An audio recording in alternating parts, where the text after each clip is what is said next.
Somos parte de una red internacional en 8 idiomas con periodismo militante en 14 países y 30 ciudades. Ahora en Costa Rica, trayéndote lo que los medios tradicionales no quieren mostrar. Seguinos en redes sociales, envíanos denuncias y unite a La Izquierda Diario Costa Rica. Hola, muy buenas tardes y gracias por acompañarnos en una nueva edición de nuestro programa Perspectivas de Izquierda que tenemos todos los sábados en La Izquierda Diario Costa Rica. Agradecemos a todas las personas que nos acompañan el día de hoy. Vamos a tener un intercambio que hemos titulado Estados Unidos entre la crisis y las protestas. Pues bueno, queremos, como indica este título, ¿no? Queremos ver un poco la nueva situación política que se ha abierto en Estados Unidos a raíz de las protestas en todo el país. Pues a causa del brutal asesinato racial de George Floyd. Este estallido, como les decía, de bronca popular ha generado una nueva situación política que ya tiene algunas muestras de extensión en el mundo. Las movilizaciones que hemos visto en solidaridad en las principales ciudades del mundo, como Berlín, como París, como Londres, las movilizaciones que también llegaron acá a Costa Rica recientemente, son los primeros ecos, ¿no? Las primeras expresiones de esta onda expansiva, ¿no? Entonces, bueno, en esta nueva edición, como les decía, de Perspectivas de Izquierda, vamos a explorar esta nueva situación política en Estados Unidos en el marco de la crisis y la pandemia y las perspectivas y posibilidades que tenemos desde la izquierda, desde la clase trabajadora y sobre todo desde las organizaciones revolucionarias. Para eso tenemos a invitadas muy especiales el día de hoy. Vamos a conversar con Jimena Vergara, quien es editora de Left Voice y nos acompaña desde New York. Ella también es columnista de la Red Internacional de la Izquierda Diario. ¿Cómo estás, Jimena? Hola, ¿qué tal? Un saludo a la audiencia de La Izquierda Diario en Costa Rica. Y además vamos a conversar el día de hoy con Claudia Chinatti. Ella es analista política internacional y también es columnista de la Red Internacional La Izquierda Diario. Es la segunda vez también que la tenemos en el programa y queremos saludarla. Entonces, ¿cómo estás, Claudia, que nos acompañas desde Argentina? ¿Qué tal? ¿Cómo estás? Muy bien, muchas gracias por estar con nosotros acá. Y bueno, vamos a continuar entonces con este intercambio. And shoot us with rubber bullets and tear gas and pepper spray us like we animals. Don't shoot! Hands up, don't shoot! Hands up! No justice, no peace, no racist police. Overnight, Minneapolis on fire. At least 44 cities established curfews overnight. I have strongly recommended to every governor to deploy the National Guard in sufficient numbers that we dominate the streets. When the National Guard activated in 21 states. Move street study! Move street study! Black Lives Matter! Black Lives Matter! No puedo respirar. La frase que retumbó por todos los rincones de Estados Unidos y el mundo fueron las últimas palabras de George Floyd. El brutal asesinato de Floyd, un afroamericano de 46 años a manos de un policía blanco, desató la ira contra la violencia policial racista en todo el país. Las protestas más importantes en décadas, que tuvieron lugar en más de 140 ciudades, volvieron a poner en las calles al movimiento Black Lives Matter, la vida de los negros importan, y cuentan con una amplia simpatía de la población. Este estallido no hace más que dejar al descubierto las bases racistas del capitalismo estadounidense y se da en medio de una fuerte crisis social, política y económica profundizada con la pandemia del coronavirus y a pocos meses de las elecciones presidenciales.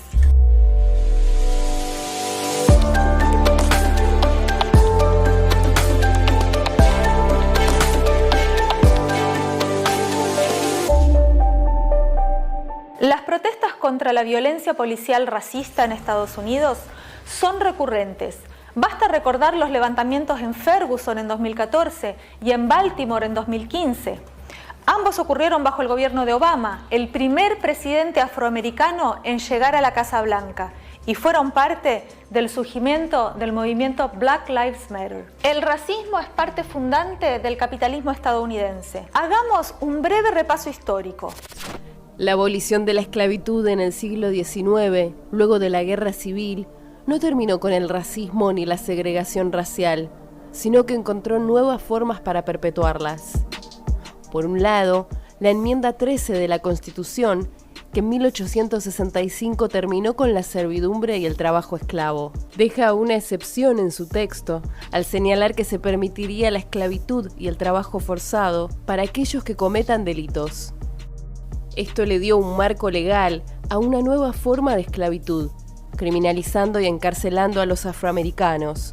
Por otro lado, bajo la doctrina jurídica separados pero iguales, se establecieron una serie de leyes conocidas con el nombre de Jim Crow, que permitieron mantener la segregación racial en todos los aspectos de la vida. Organizaciones supremacistas blancas como el Ku Klux Klan surgieron en ese periodo para garantizar la separación. El racismo dio fundamentos sociales y culturales a esta política de Estado de división entre trabajadores por el color de piel para poder debilitarlos como clase de conjunto, explotar más y otorgar menos derechos a los afroamericanos. Casi un siglo después, el movimiento por los derechos civiles en la década de 1960 terminó formalmente con la segregación racial y sus leyes. Pero los gobiernos posteriores, tanto republicanos como demócratas, fueron endureciendo las leyes penales, castigando especialmente a población afroamericana y latina. Pero el racismo y las diversas formas de desigualdad social, económica y política, que son parte fundante del capitalismo estadounidense, siguen hasta nuestros días. Después de ver ese pequeño extracto del programa Claves, que es la transmisión internacional que genera La Izquierda Diario en Argentina sobre la situación en Estados Unidos, después de ese aporte para introducir el tema, como tenemos a Jimena desde New York, le vamos a hacer una pregunta para que nos comente un poco cómo está la situación, ¿no? Entonces, bueno, las protestas, la pandemia, la crisis económica, como decíamos anteriormente, son todos elementos que marcan una nueva situación política. Entonces, Jimena, ¿qué podría significar esta combinación de elementos para el Estado norteamericano en términos políticos? ¿Qué posibilidades ves vos? Sí, la crisis abierta es potencialmente muy explosiva para la situación en Estados Unidos y en particular para el régimen estadounidense, porque se combina con la crisis de salud que ya había desatado la pandemia, el colapso económico que ya había puesto a temblar a todas las economías mundiales y obviamente a la economía estadounidense en particular, con consecuencias sociales muy profundas, como los 42 millones de empleos que se perdieron, y esta situación que ya venía desde que estalla la pandemia en Estados Unidos, se combina con la emergencia de este gran movimiento de masas que se ha expandido a nivel nacional para cuestionar uno de los aspectos más anacrónicos y más reaccionarios del Estado estadounidense, que es el actuar racista de la policía, de todos los departamentos de policía estatales, digamos, ¿no? Y que ha conmocionado, como ustedes saben, no solo a Estados Unidos, donde se han registrado durante 16 días movilizaciones en las principales capitales del país, pero en muchas ciudades más, por lo menos 140, 150 ciudades han sido testigos de importantes movilizaciones. Entonces esta situación le ha abierto probablemente la crisis política más importante al gobierno Trump, que había basado su estabilidad en los años previos, sobre todo en la relativa recuperación económica, en la relativa bonanza económica y en la proliferación del trabajo precario, pero que eso colapsó, digamos, con la pandemia. Entonces Trump está en una crisis política de gran magnitud que le puede costar la presidencia. Justamente lo que estamos viendo es un avance electoral del candidato del establishment del Partido Demócrata, Joe Biden, que ya en las últimas encuestas está encabezando a Donald Trump. Entonces la situación es muy convulsiva. Trump le apostaba mucho a las reaperturas económicas y a recuperar algunos de los empleos que se perdieron. Sin embargo, en los últimos días esta perspectiva parece un poco más nebulosa, porque hubo nuevas olas, nuevos picos de casos de coronavirus en estados donde ya se habían levantado las cuarentenas, y muchos analistas e incluso los mercados volvieron a resentir este barrón, y muchos analistas dicen que es posible que vayamos a un nuevo pico de coronavirus más rápido de lo que se pensaba. Mientras tanto, el movimiento de masas está simbrando de masas, sobre todo con el núcleo duro de las movilizaciones basado en jóvenes blancos y negros, millennials, que están profundamente indignados con el racismo imperante. Todo esto le configura al régimen estadounidense una situación muy compleja que desde luego tiene consecuencias internacionales, como ya se vio con la ola expansiva que generaron las movilizaciones en protesta por el asesinato de George Floyd en todo el mundo, digamos, ¿no? Entonces es difícil prever cuál va a ser la dinámica, pero lo que sí es claro es que Trump esperaba llegar a noviembre con una situación económicamente estable y políticamente más estable que aquella que generó la pandemia, pero con el movimiento en curso y las perspectivas económicas no está claro que el trumpismo vaya a sobrevivir esta que es su primera gran prueba de fuego frente al movimiento de masas, de la economía y una crisis sanitaria de grandes proporciones. Y bueno, ahora queremos entonces profundizar sobre el problema de la economía mundial y el rol que tiene Estados Unidos en ella en el marco de la pandemia. Para eso, entonces, tenemos a Claudia, como les decía al inicio, y ella nos va a comentar sobre la siguiente pregunta. ¿Qué tipo de escenarios políticos podemos ver en Latinoamérica a la luz de la crisis económica, tomando en cuenta el rol del imperialismo norteamericano? ¿Qué nos puedes comentar al respecto? En primer lugar, me gustaría referirme un poco al impacto de la rebelión en el corazón de Estados Unidos sobre América Latina, ¿no? Porque evidentemente es una muy buena noticia para la clase trabajadora, para los sectores populares en nuestro continente, tener un aliado de tal magnitud en el corazón del imperialismo que nos oprime y que saquea nuestros recursos, nuestras economías. Entonces, el efecto que tuvo el levantamiento que aún está en curso en Estados Unidos ya se sintió en nuestro continente, ¿no? Hemos visto movilizaciones en México contra la brutalidad policial y sobre todo en Brasil, donde el gobierno de Bolsonaro, que es uno de los principales, uno de los grandes aliados de Trump en la región, y ha empezado a disputar la calle, digamos, con un movimiento opositor, como vimos en las movilizaciones impulsadas casi o inspiradas prácticamente de manera más directa por este enorme movimiento que surgió en Estados Unidos contra el racismo y contra el gobierno de Bolsonaro, ¿no? Entonces, yo en primer lugar quería rescatar este elemento que me parece muy importante y que puede marcar también el futuro político de nuestra región, ¿no? Todos sabemos que cuando surgen este tipo de movimientos en Estados Unidos se debilita la capacidad del imperialismo, lo hemos visto históricamente durante la guerra de Vietnam, aunque eso puede no ser inmediato, ¿no?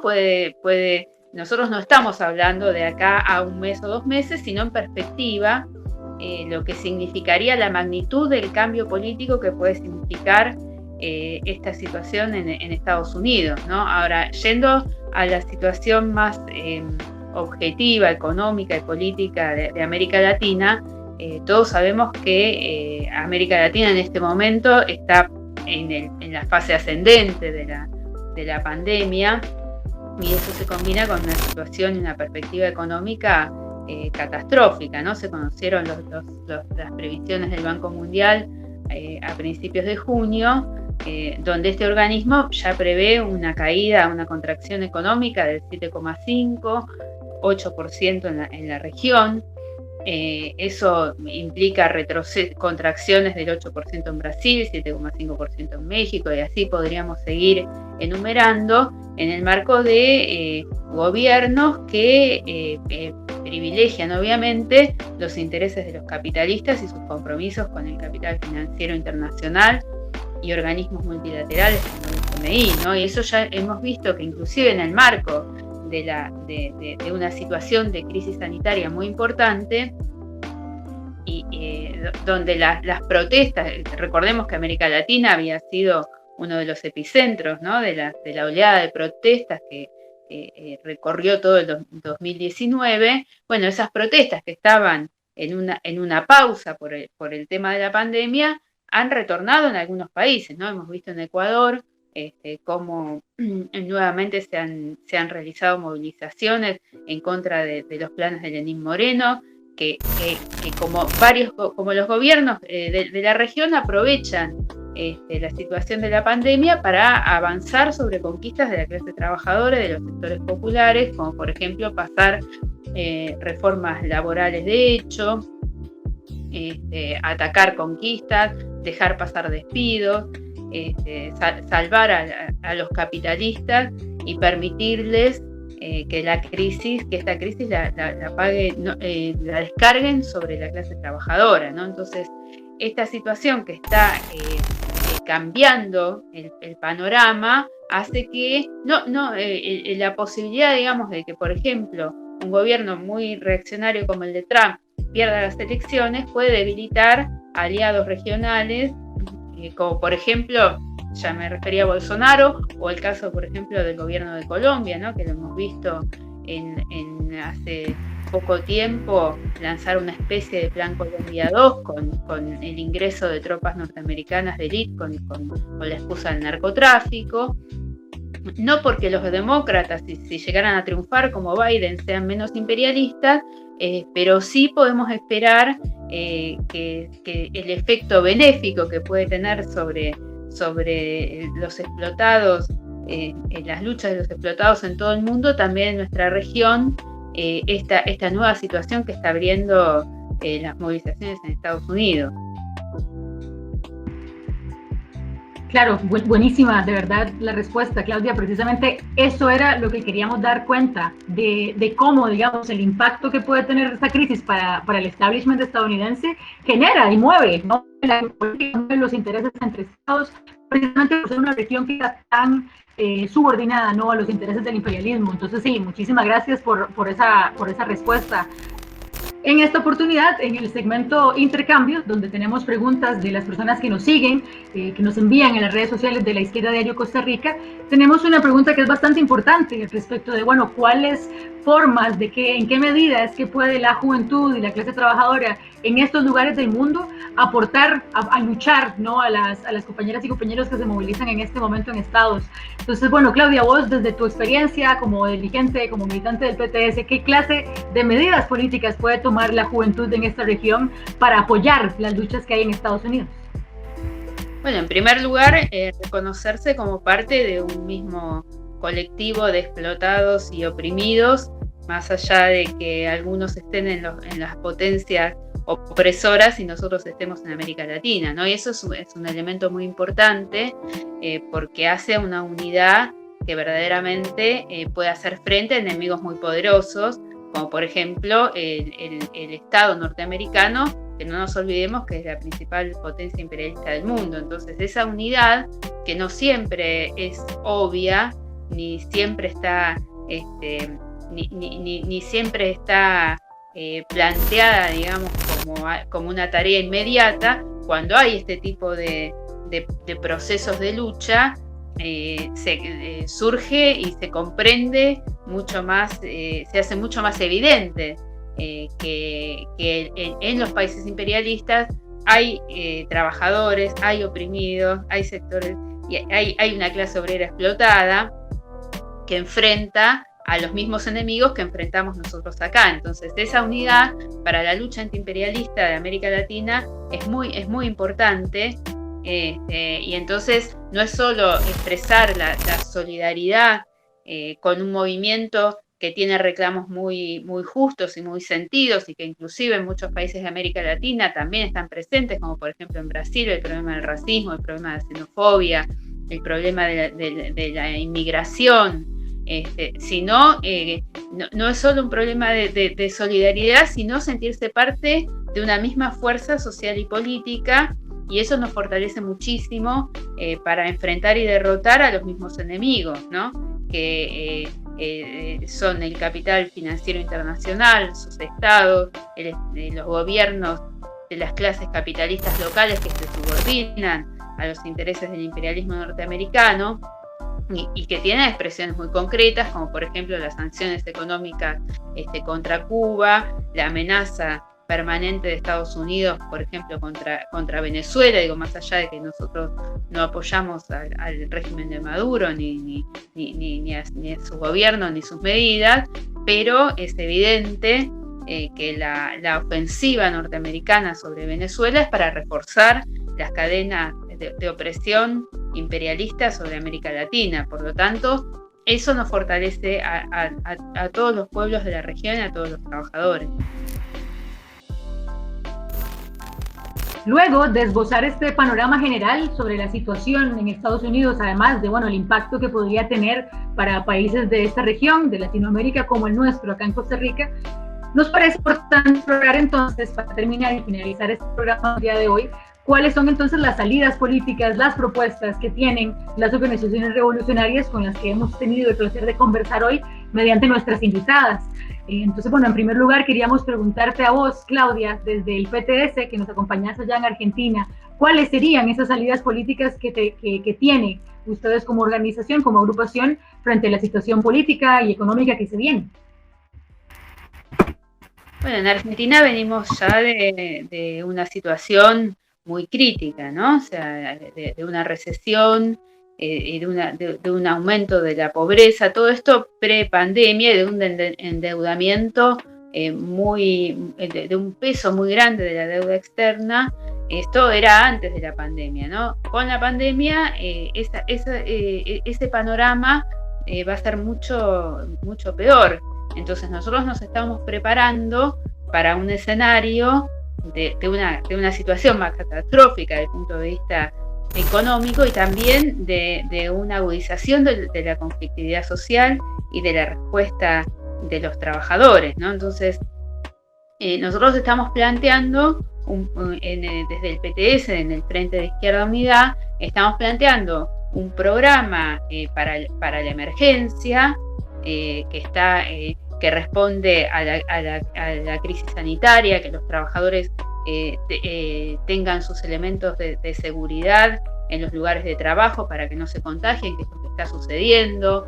Estamos planteando un ingreso de cuarentena de 30.000 pesos para cubrir lo esencial, porque hay muchos trabajadores que se han quedado sin ningún ingreso, y que esa plata salga de un impuesto a las grandes fortunas. O sea, estamos planteando un programa que responda a la emergencia, pero relacionado con medidas más de fondo que permitan que no sean los trabajadores los que paguen esta crisis, como por ejemplo el no pago de la deuda externa, la nacionalización del sistema bancario, que es a través del cual se ejerce, los capitalistas ejercen la fuga de capitales, la nacionalización del comercio exterior, en la perspectiva de luchar por un cambio del régimen político y social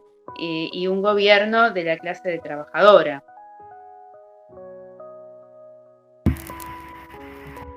Hey, excelentísimo, Claudia, perfecto. Efectivamente, entonces, ligándolo con lo que acabamos de conversar, ¿no? De cuáles son los retos que están planteados, ¿no? Bueno, luego de esbozar ya el panorama general sobre cuál es la situación en Estados Unidos y, como hablamos anteriormente, el impacto, ¿verdad?, que tiene para países como los nuestros acá en Latinoamérica. Entonces, bueno, queríamos que nos comentes, Jimena, desde New York, entonces, ¿cuáles son las salidas políticas que plantean ustedes desde Left Voice para esta situación, para ofrecerle a esta juventud y a esta clase trabajadora que tiene tantas tareas y tantos retos de frente? Sí, bueno, primero decir para la audiencia, ¿no?, de La Izquierda Diario en Costa Rica, que el movimiento es muy profundo, evidentemente, y es muy profundo porque cuestiona uno de los pilares del Estado estadounidense, que es la policía, que es una policía que surgió, que lleva inscrito en su ADN el racismo. La policía en Estados Unidos surge de las patrullas que disciplinaban a los esclavos en la época de la esclavitud. Entonces es una institución que está signada por el racismo estructural, y con racismo estructural no solo nos referimos a la violencia policial y al subjugamiento, ¿no?, de la comunidad negra en Estados Unidos, sino también al hecho de que la comunidad afroamericana sigue siendo la más afectada en este momento por la pandemia, pero también por la falta de vivienda, por la falta de salud pública, por la falta de educación universitaria gratuita, por el trabajo precario. Es decir, es una comunidad, junto a la comunidad latina, que lleva décadas y décadas de marginación, ¿no? Entonces, por eso el movimiento que está planteando la abolición de la policía es muy profundo en ese sentido, ¿no? Ahora, y por eso estamos viendo elementos muy progresivos que adquieren una importancia estratégica a nivel internacional porque se dan en el corazón del imperialismo y, como sabemos, todo lo que ocurre en el corazón de la bestia conmueve, ¿no?, al mundo. A veces es la economía, a veces es la política, pero en este caso lo que es muy entusiasmante es que es la lucha de clases.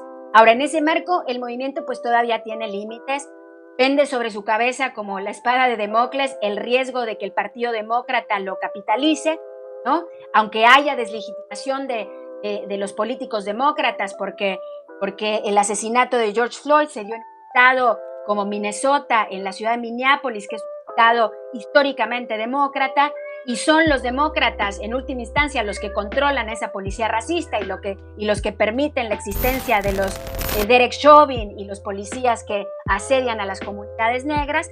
A pesar, digamos, de que el Partido Demócrata está cuestionado, la realidad es que, producto del legado Obama, que también fue un presidente que durante 8 años de mandato no cambió en nada las condiciones estructurales de los afroamericanos, por el peso del legado Obama y el hecho de que Joe Biden fue el vicepresidente de Obama, el Partido Demócrata está haciendo toda una operación para capitalizar el movimiento y prometer reformas al sistema de justicia y a las policías, para llevar toda la energía que se está expresando en las calles a las urnas en la elección de noviembre. Aunque evidentemente hay sectores amplios que ya no se tragan las mentiras del Partido Demócrata y que no están dispuestos a votar a un candidato del establishment que aprobó leyes segregacionistas en el pasado, un representante del militarismo norteamericano como Joe Biden. Entonces, ahora, nosotros sabemos que la abolición de la policía está vinculada a la lucha contra el capitalismo, porque la policía existe, su razón de ser es la defensa de la propiedad privada y del Estado capitalista, y en este caso el disciplinamiento y subyugación de la población negra, latina e inmigrante. Entonces está muy vinculado a dar una lucha contra el régimen capitalista de conjunto de los dos partidos.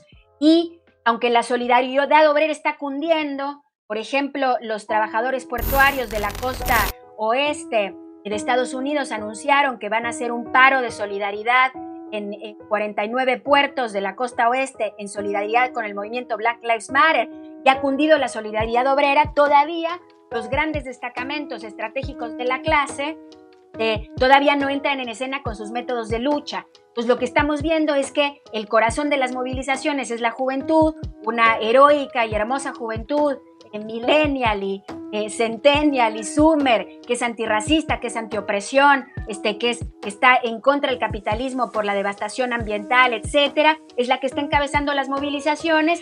Y hay procesos muy interesantes, incipientes de autoorganización en lugares como Detroit, donde empiezan a surgir asambleas barriales para organizar el movimiento, en lugares como Minneapolis, que funcionan como asamblea general, y en lugares como Seattle, que ya recorrió el mundo esta ocupación encabezada por cientos de activistas jóvenes que ocuparon una instalación de la policía, una comisaría. La policía se retiró y están en control de un barrio de más o menos aproximadamente 5 manzanas, que decretaron como territorio autónomo, como zona autónoma, donde se están encargando de la seguridad, de la limpieza, de la atención a los homeless, a los sin casa, etcétera.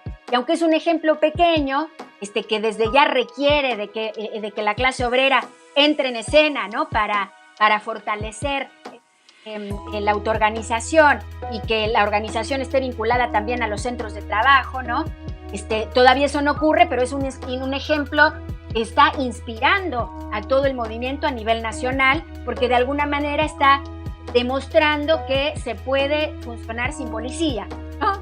Es decir, que son los trabajadores, los jóvenes, los que pueden hacerse cargo de la autodefensa y defenderse también, ¿no?, de la brutalidad policial y de las bandas paramilitares que también racistas, supremacistas blancas, que también asedian a la comunidad negra y latina y que son apoyadas por el presidente Donald Trump. Entonces, esto todavía está por desarrollarse, ¿no? Entonces yo, resumiendo estas dos ideas, creo que para desarrollar el movimiento es muy importante que el movimiento no caiga en la trampa demócrata y alcance su independencia de clase, para que la energía capitalizada no vaya a una reforma cosmética del sistema de justicia y la policía.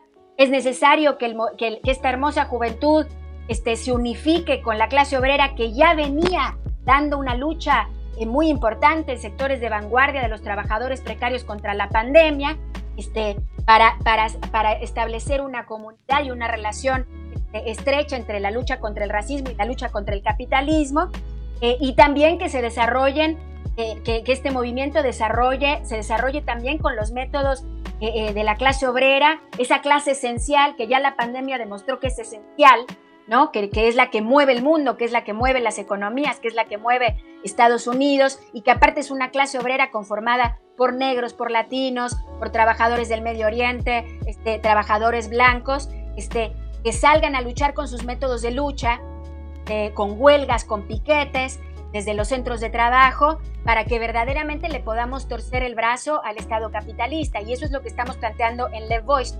Una cosa muy importante que yo creo que es importante que la audiencia de la Izquierda Diario Costa Rica sepa es que acá los policías están sindicalizados, son parte de las grandes centrales sindicales como la AFL-CIO. Entonces ahora mismo hay una gran discusión nacional y los sectores de la vanguardia obrera más radicalizados que están apoyando el movimiento están planteando que los sindicatos de policía tienen que ser echados a patadas de la AFL-CIO y de las centrales sindicales, porque no son hermanos trabajadores, son enemigos de clase que están asediando y asesinando a las comunidades negras. Entonces, la única manera de alcanzar esta unidad entre el movimiento obrero y la juventud y el movimiento Black Lives Matter es, en primer lugar, echando a los policías racistas de los sindicatos, que tienen que ser herramientas de lucha contra el capitalismo y de lucha contra el racismo. Entonces, nosotros pensamos que esas son las tareas planteadas. Y por último, una tarea importantísima en este contexto es que de esta nueva juventud, de esta nueva vanguardia de trabajadores precarios, de los trabajadores portuarios que se van al paro en solidaridad con Black Lives Matter, tiene necesariamente que surgir una organización política independiente del Partido Demócrata, un tercer partido en Estados Unidos de la clase obrera verdaderamente socialista, que intervenga en el proceso actual de lucha de clases y se prepare para los procesos por venir.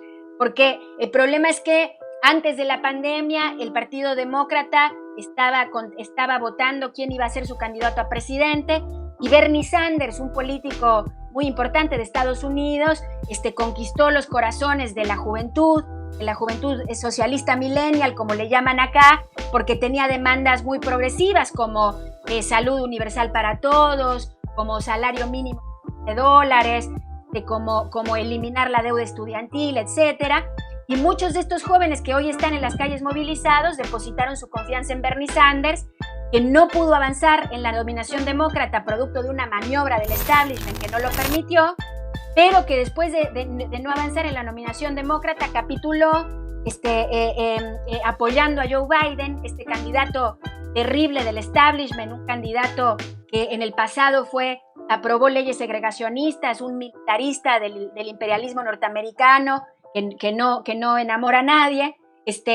Bernie Sanders lo apoyó diciendo que era un hombre muy decente, y hay un sector que es esta misma vanguardia que se está movilizando en Seattle, en Minneapolis, en Nueva York, que está completamente huérfano de representación política. Entonces hay una gran oportunidad para los socialistas para intervenir audazmente en este momento y que de una vez por todas la juventud y los trabajadores desafiemos al régimen bipartidista norteamericano que lleva décadas y décadas obligando a las masas a votar por el mal menor, por republicanos o por demócratas, y es necesario tener una representación política verdaderamente socialista de los trabajadores y la juventud, y yo creo que hay condiciones bárbaras para que esta alternativa surja en Estados Unidos. Y eso va a ayudar enormemente a los países oprimidos por el imperialismo norteamericano, como Costa Rica y los países del Caribe y de América Latina, porque sería enorme que en este país un sector de la clase obrera y la juventud se plante contra la deuda externa impuesta a nuestros países hermanos, contra el militarismo de los dos partidos que invaden y bombardean y oprimen a otros países, contra la opresión a nuestros hermanos en México y Centroamérica, que son especialmente oprimidos por el imperialismo. Es decir, que surja una fuerza política capaz de desafiar al régimen, no solo en el terreno doméstico, sino en el terreno internacional, con una política bien antiimperialista, ¿no? Claro, perfecto. Ese cierre que haces, Jimena, precisamente nos pone la discusión como queríamos planteársela, ¿no? A quienes nos acompañan en el programa. Es necesario tender puentes, no solamente entre la clase trabajadora y la juventud que lucha en Estados Unidos, sino en general todos los oprimidos y explotados, ¿no? de Latinoamérica contra el imperialismo en conjunto con quienes luchan en Estados Unidos. Entonces, definitivamente es una situación que es súper apasionante, que nos plantea retos grandísimos y bueno, es por supuesto un orgullo muy grande para nosotros y nosotras compartir estas tareas con ustedes allá en el corazón del imperialismo, y les enviamos toda nuestra fuerza y toda nuestra solidaridad para que podamos llevar adelante, ¿no? Pues esta gran tarea de construir una organización revolucionaria en Estados Unidos. Realmente es apasionante. Muchísimas gracias por acompañarnos en nuestro programa Perspectivas de Izquierda. Hoy exploramos la situación de Estados Unidos, las perspectivas y las posibilidades abiertas en esta nueva situación política. Les invitamos a que sigan La Izquierda Diario Costa Rica y todos los diarios de nuestra red internacional para que se sigan informando por izquierda, para que puedan saber lo que los medios tradicionales no quieren decir.